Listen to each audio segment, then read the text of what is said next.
Hai, Assalamualaikum warahmatullahi wabarakatuh. Nama saya Muhammad Faiz Amsyah bin Ismail.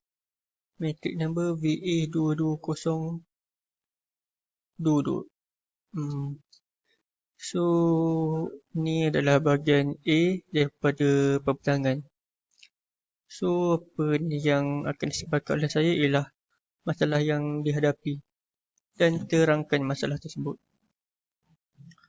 Dan untuk soalan pertama, untuk masalah dulu lah. Saya borak pasal masalah saya dulu yang um, bila first impression, medium dah boleh tengok apa masalah saya.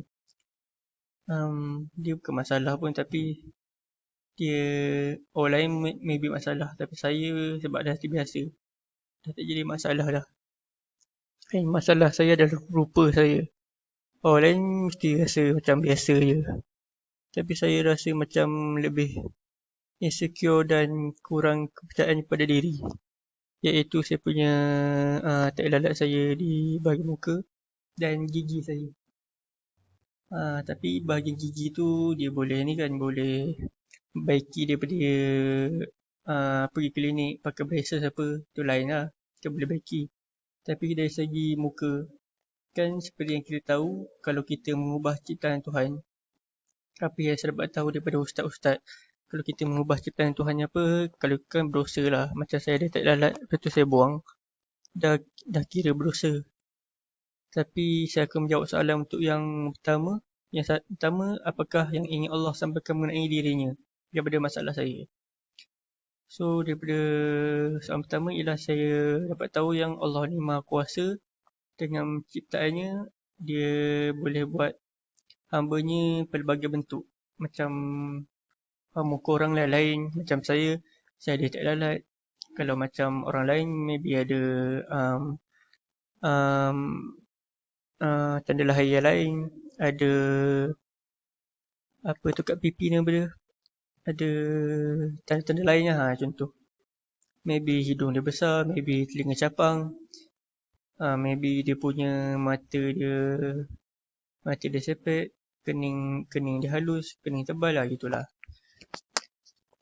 So, main point dia ialah, yang pertama ialah Allah Maha Kuasa dalam mencipta makhluknya. Dan yang kedua ialah, bagaimanakah saya berakhlak dalam peristiwa berikut. So, dalam peristiwa saya ialah tanda lahir saya iaitu tak lalat saya. Apa yang perbuatan saya yang pada asalnya saya insecure dan tidak percaya diri. Kalau saya pergi keluar, lagi-lagi kalau seorang, kalau pergi beli barang seorang ke keluar bandar seorang, saya jadi tak yakin pada diri saya. Itu satu. Jadi kalau keluar ramai-ramai, saya macam lupa. Tak ada lupa lah, dia lebih kepada tak kisah. Saya tahu saya macam lain daripada orang, tapi saya macam biar je masalah tu. Saya tahu saya dah tak lalat. Kayaknya kalau contoh pergi beli barang ke, makan kat kedai ke, nak bayar ke apa, mesti orang pandang. Saya banyak kali lah, kayaknya kalau pergi kedai mana-mana, kalau orang pandang mesti saya tahu dia ni mengutuk ni gitulah. Tapi saya tak adalah macam ambil hati sebab dah terbiasa, itu satu. Lepas tu, bagaimana kita berakhlak dari peristiwa berikut. Dari segi perbuatan, so disebabkan saya dah terbiasa, so perbuatan saya cuma redha sekarang. Redha dan tak ambil hati lah, tak ambil kisah pun pasal orang nak kutuk ke, orang tu nak caci ke, sebab benda betul. Contoh dia kutuk saya, tak lalat dia besar kat atas hidung, first time aku nampak, contoh itu. So saya pun macam tak apalah, biarlah orang kata itu sebab benda betul lah. Saya pun tak boleh nak tutup mulut orang, sebab mulut orang tak boleh nak tutup. Dia pilihan dia nak cakap itu, gitu. Takkanlah saya nak marah dia ke apa, sebab tak boleh juga. Sebab kalau saya jadi diri dia pun, boleh jadi saya yang kutuk orang lain pula, gitulah. Dan dari segi pemikiran ataupun perasaan saya, tipulah kalau saya cakap saya tak sedih lah, mestilah sedih. Dia macam ada orang kutuk kita tiba-tiba, tapi kita tak buat apa pun, dia tiba dia tengok muka kita huduh lah, apalah, tak cantik lah, tak handsome dengan tak smart macam orang lain lah kayaknya. Mestilah kita rasa sedih apa kenapa masalah aku lah. Tiba-tiba keluar-keluar niat nak makan je, niat nak beli makan ni, tak tahu kena kutuk gitu. Pastilah sedih rasa. Tapi dari pengalaman saya tu, saya tak adalah nak cakap yang saya ni tak bersyukur. Saya tak adalah pula nak marah ke Allah sebab cipta saya macam ni. Kalau dari segi macam sebab saya pernah fikir juga macam patutkah aku buang tek lalat ni kan. Orang tak nak macam zaman sekarang kan ramai couple lah, memang couple haram lah. So dari sekarang sebab saya tak ada berpunya kan, macam single lagi. Saya fikir lah aku ni tak ada awet sebab rupa aku ke, sebab tak lalat aku ke. Tak ada orang nak tak lalat gitulah. Sampai sekarang pun saya fikir tu. Sebab saya tak ada tak ada kayakan satu, sebab tak ada rupa satu, sebab bila mikir balik, ada ke orang yang nak tak lalat macam saya gitulah. Sebab kalau kawan-kawan saya, dia maybe Allah Alam dia kutuk ke tak, tapi kalau depan-depan memang masing-masing tak pernah pun petik pasal tak lalat saya gitulah. Maybe tak berani ke, tak jaga hati saya ke. Sebab saya pun teringin nak tengok kawan saya semua yang tanya soalan pasal tak lalat saya. Maybe dia tanya, kau tak nak buang ke tak lalat kau okey tak ada tak lalat itu itulah. Sebab kebetulan saya nak bincang lah pasal tu. Itulah. And saya pun kalau boleh nak juga tanya pendapat member-member kan. Patut ke aku buang tak lalat aku? Patut aku buang ke? Patut aku itulah, buang atau tak buang itulah. Tapi mesti masing-masing biar je sebab dah masing-masing tak ada. Kalau ada pun sikit-sikit kecil-kecil itulah. Yang macam tak terlalu menyelah gitulah. Macam saya ni kalau keluar mana-mana macam orang pandang luar. Lepas tu tengok, pelik ni kenapa tak lalat dia ada situ gitulah. Dia kata mesti orang kata mesti malu ke ada tak lalat gitu gitulah. So dari pemikiran saya kalau dari segi sekarang lah, saya tak kisah. Masih lagi tak kisah. Kalau ambil hati tu, tak adalah ambil hati, cuma ada masa terasa lah juga. Orang gelak ke orang kutuk ke, tapi tak adalah sampai nak marah. Dia setakat macam sedih tu, lepas tu biar macam sedih dalam seminit, lepas tu lama-lama hilang lah sedih tu gitulah. Bagaimana saya berakhlak, saya setakat ni saya hanya bersyukur dan hanya bersangka baik pada Allah. Itulah sebab saya yakin yang Allah bagi saya rupa ni ada sebab dia. Sebab saya pun pernah fikir kalau macam mana kalau Allah bagi rupa saya ni, tak lalat saya ni pada kawan saya, pada orang lain. Mesti orang tu tak boleh terima. Tapi kenapa Allah bagi kat saya? Maybe sebab saya ni boleh terima. Sebab apa yang saya tahu, kita takkan diuji dengan apa yang kita tak mampu. So maybe saya mampu tanggung rupa saya macam ni, and then Allah bagi saya macam tu. Begitulah. Maybe orang lain rasa nak buang, tapi saya rasa tak nak buang. Itulah. So itu daripada bahagian A. Terima kasih. Assalamualaikum warahmatullahi wabarakatuh. So ini adalah bahagian B untuk refleksi. And untuk topik pertama iaitu kenali diri. Apa yang saya dapat belajar daripada asas tauhid untuk kenali diri ialah kelemahan dan kelebihan. Terutama kelemahan lah. Kelemahan boleh membantu saya mengingatkan Allah. Kalau ikutkan, kita tak sepatutnya ingat Allah pada bila kita lemah saja, bila kita sedih. Patutnya bila kita happy pun kita patut ingat pada dia. Tapi biasalah manusia, bila sedih, bila kita down, bila lemah, barulah kita cari dia. Tapi bila happy, kita tinggal dia itu. Dan selepas kelas asas tauhid berikut, apa yang saya dapat ialah apa yang saya sedar, kita perlu sentiasa mengingat padanya, bukannya masa kita lemah. Kita patut ingat pada Allah sentiasa. Ikutlah kalau kita sedih ke, kita happy ke, kita stress ke, kita kena ingat dia. Dan kita jangan bersangka buruk padanya lah. Contoh bila kita lemah, kita cakap kenapa Allah buat aku gini, kenapa tak dia aku gini, baik aku matilah, apalah, itulah. Padahal bila kita happy, kita tak ingat benda. Kita ingat pada manusia je. Ingat pada happy apa yang Allah bagi. Tapi bila kita happy pula, contoh kita dapat kerja ke apa, duit dah banyak, kita tak ingat pun dia sebab kita tahu, kita fikir tu usaha kita. Padahal yang bagi tu Allah semua. Gitulah. Dan kenali diri ni juga boleh menjedarkan saya bahawa apa yang Allah bagi kita itu adalah semua rezeki dia. Contohlah dia member kita dapat kerja besar, duit banyak. Kita pula dapat kerja kecil. Ataupun masa kita belajar, member kita dah habis grad apa kan. Tapi kita baru nak start degree. So yang apa yang saya dapat sedar, setiap orang ni dia punya jalan hidup lain-lain.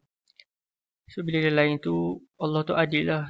Tak kisahlah kita lambat habis degree ke, dapat ambil kerja ke. Semua rezeki Allah dah tulis. So kita hanya usaha dan bersangka baik pada Allah. Dan hanya istiqamah apa yang kita lakukan sekarang. And untuk topik 2, iaitu kenali Allah. Apa yang saya dapat kenali Allah? Sebelum ni saya hanya tahu benda basic. Allah adalah Tuhan kita. And Asma'ul Husna, nama-nama Allah. Dan apa yang saya sedar bila masuk kelas As-Tauhid ialah daripada segi zat, Asma' iaitu sifat dan perbuatan dia, Af'al. And dalam kenali Allah ni juga saya dapat tahu bahawa Allah adalah satu-satunya, bukan makhluk lah, Allah adalah satu-satunya yang kita boleh harapkan. Tak kisahlah kita mengharapkan diri usaha kita, tapi dalam usaha kita pun kena selitkan Allah. Kalau boleh yang pertama lah, setiap kali apa yang kita buat, kita kena selitkan Allah dan sentiasa beristighfar padanya. Cara nak kenali Allah ni, kita kena sentiasa beribadah kepadanya. Masuk kelas macam Asas Tauhid kan, dia lebih kepada mengenali Allah. So masuk kelas Asas Tauhid, membaca Al-Quran, beribadah, beristighfar kepadanya dan lain-lain lagi lah. Dan kita kena istiqamah lah. Contoh macam kita semayang 5 waktu. Dari semayang tu pula kita sentiasa improve kita punya solat. Contoh kalau kita solat cukup 5 waktu, kita cuba improvekan awal waktu. Lepas awal waktu kita cuba improvekan solat berjemaah di masjid apa semua. Dan menghafal ayat-ayat Al-Quran untuk baca dalam solat dan lain-lain lagi. And untuk topik 3 ialah kenali Rasulullah sallallahu alaihi wasallam. Semasa saya sekolah menengah dan sekolah rendah. Masa sekolah rendah saya ada join KAFA, iaitu fardu ain lah, untuk kelas agama. Dia agama petang lah. Kalau sekolah tu memang dia lebih kepada agama lah. Tapi tak bermakna lah sekolah biasa saya tak belajar agama, ada juga. Tapi masa sekolah tu saya belajar pasal sejarah Rasulullah, dia punya jalan hidup dia. Apa yang saya juga dulu suka baca buku-buku sirah Nabi, sirah sahabat Nabi, sirah ulama'-ulama'. Tapi kita sekarang nak cakap pasal Rasulullah. And bila saya dah masuk ke alam dewasa, iaitu masuk diploma, dah masuk degree, dia punya macam pembukaan macam dia punya lebih kepada kelas dia tak ada kan. Macam masa dulu saya diploma, masuk degree, dia tak ada kelas agama. So dia tak adalah macam sekolah menengah dulu. Macam sekolah menengah dia ada kelas agama. Lepas tu masa macam madam beritahu lah, masa sekolah dulu kita punya sembahyang terjaga. Kayaknya solat Jumaat sama, subuh, Zuhur, Asar, Maghrib, Isyak. Lepas tu ada Ba'diyah, Qabdiyah. Ada masa pun tiap minggu sekolah saya ada buat macam Qiyamul Lail apa semua. Tu baca mak surat, baca Al-Mulk. Kayaknya memang yang menjaga lah. Tapi lepas keluar daripada sekolah ni, dia kena harapkan diri kita sendiri lah. So bila dah keluar tu, saya punya memori lama semua dah kurang. Macam sejarah Rasulullah apa semua saya dah agak lupa lah, dah pudar dalam memori. So lepas saya masuk kelas asal tauhid, saya mula sedar yang kita kena sentiasa mengingati Allah dan Rasulullah. Rasulullah pula kita bukan tahu. Contoh nanti kalau orang tanya kan sekarang kan ada orang buat konten kat TikTok apa lah. Dia tanya apa ayat Al-Quran suruh baca, dia tanya pasal latar belakang Rasulullah. Nanti kalau tak jawab apa, kita yang malu juga sebab kita Islam tapi tak tahu pun pasal Nabi kita. So lepas dah kelas tu, yang saya tahu kita kena kenali Rasulullah, seperti latar belakang dia, dia punya keluarga, cara hidup dia macam mana, sunnah dia dan sahabat-sahabat dia macam Khulafa' Rashidin dan sebagainya, macam perang dia, macam kisah Isra' dan Miraj. Sebab saya pernah dengar kisah Isra' dan Miraj tapi saya pun lupa. Masa ustazah, masa madam cerita tu barulah saya ingat yang kisah dia macam tu. Itulah.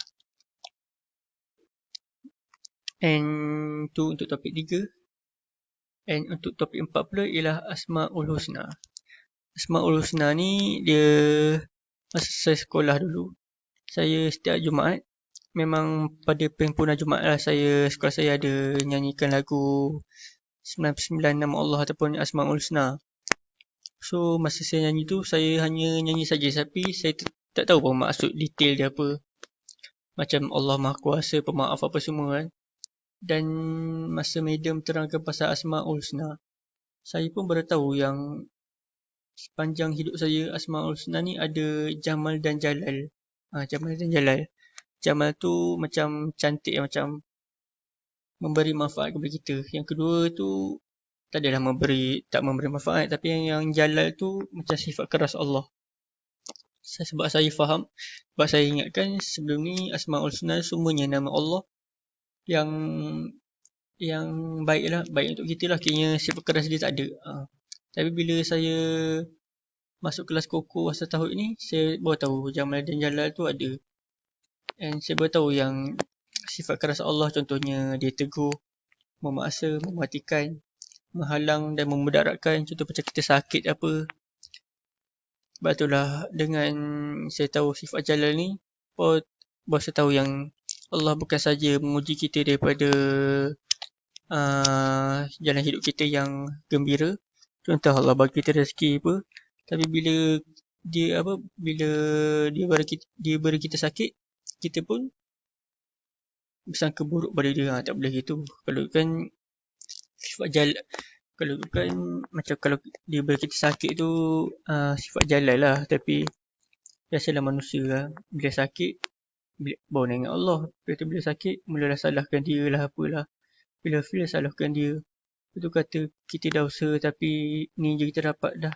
Rezeki Allah bagi macam tu. Adalah sebab dia, itulah.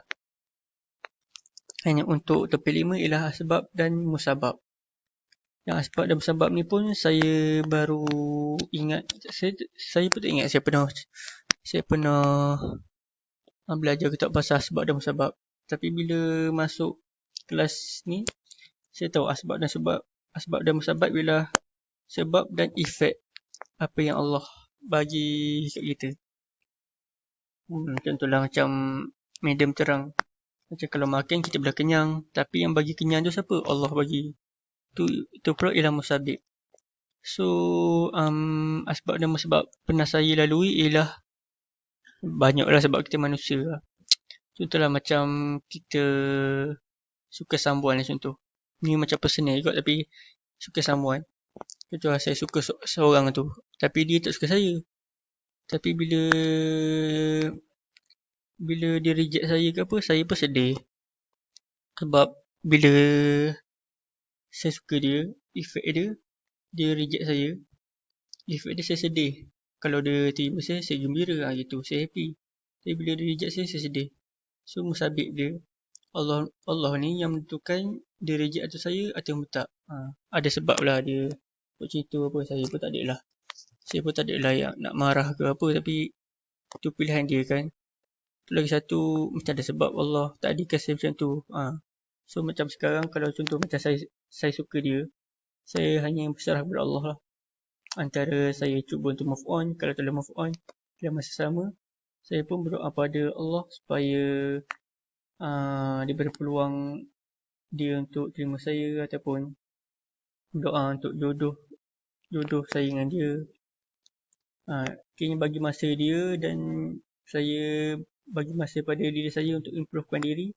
Dalam masa sama saya pun berdoa untuk dia dan saya untuk future nanti lah. Itulah.